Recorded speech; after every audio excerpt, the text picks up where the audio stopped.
Hello. On today's Evil Pajamas Try Stuff review, we're going to be taking a look at digital deck building game Monster Train. The Bone Shaker, our train, travels the rail connecting our two worlds. The Gilded Wing will stop at nothing to destroy it. But the champions of Hell will defend what's ours. If you are looking for a title to add to your digital deck building library, this game could be a good fit for you. I'm going to give a quick explanation of the rating system that I'll be using in the context of this review. We're following a ranking system that's very common in gacha-style mobile games. You might be asking why I would use a system like that, but the simple reason is those pay-to-win types of games have a rating system that most of the players use that have a pretty uniform, consistent criteria for how you fall in those rankings. So what I mean by that is that an S rank is considered to be reserved for instances where something clearly outclasses all of its competitors on every level, but in addition has some kind of characteristic that can't be reasonably replaced by a competitor. The A tier, just below S, would clearly outclass all non-S competitors on every level, but doesn't have any unique trait that can't be replaced by some reasonable alternative.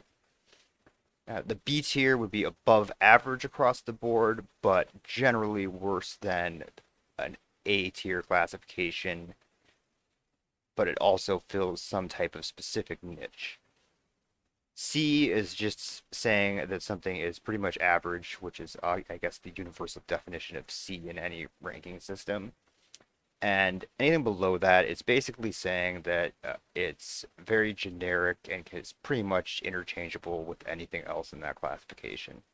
So that's the reason why I'm using this system. I think it has a very defined structure that is conducive for reviewing elements of a game. Let's kick off with battle mechanics. This game, like Slay the Spire, does an excellent job of commingling cards with battle area interactions. In terms of the battlefield mechanics, Monster Train allows for more setting up of your battle area because the cards in this game consist of both units and actions, rather than having just a single avatar character that the cards control or affect. The trade-off for getting to deploy a lineup in your battle area is that other than spells, the actions taken by each unit have more of an auto-battler feel, where the units attack automatically based on positioning or other traits that affect how the unit attacks. From a design standpoint, I think this was a good decision. If you had to directly control how each of the units attacked, it would really slow down the game experience for this game. Battles themselves proceed over a 3-floor vertical layout. Monsters that weren't defeated in the previous round typically move up one floor. It's a well-designed system, and I would give these mechanics an A range. So, moving on to the next area of review, which is replayability. Like other games in this genre, Monster Train has a high level of replayability. There are multiple factions with different card pools, and each faction has 2 different champions. Now, only one champion from one faction can be taken on any given run, but card pools from both of those factions are combined to make your starting card pool and cards that you can select down the road, which provides for a lot of variety in gameplay as you progress from run. The game includes an extensive stat page for tracking progress, and this tracks unlocks for combinations and wins on various difficulty tiers all the way up to difficulty 25. The game calls them covenants, and the difficulty scales up by giving you handicaps essentially as you click up on that difficulty ranking.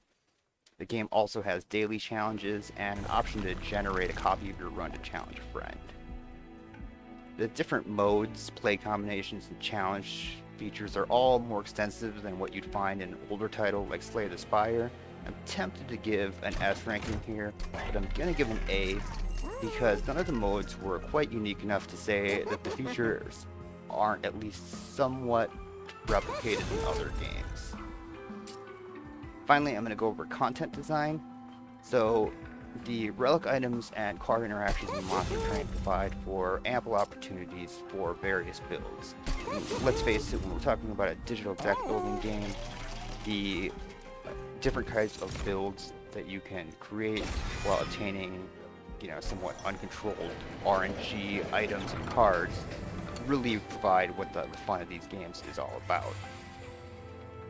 This game has an overworld map as well, and there's only 2 route options per selection between battles, but there's quite a few options that include random events, store options, just obtaining different units.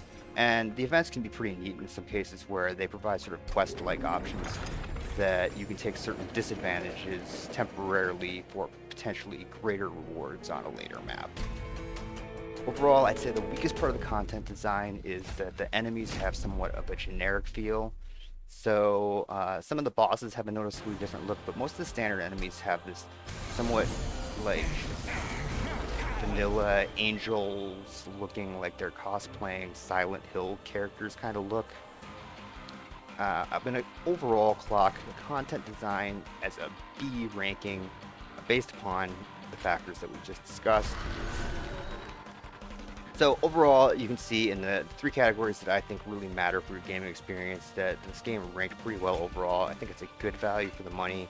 And if you're a fan of digital deck building games, it's definitely a title to take a look at. So that's it. If you like the content, please click like, and if you're looking for more content like this, please hit subscribe. Have a great day.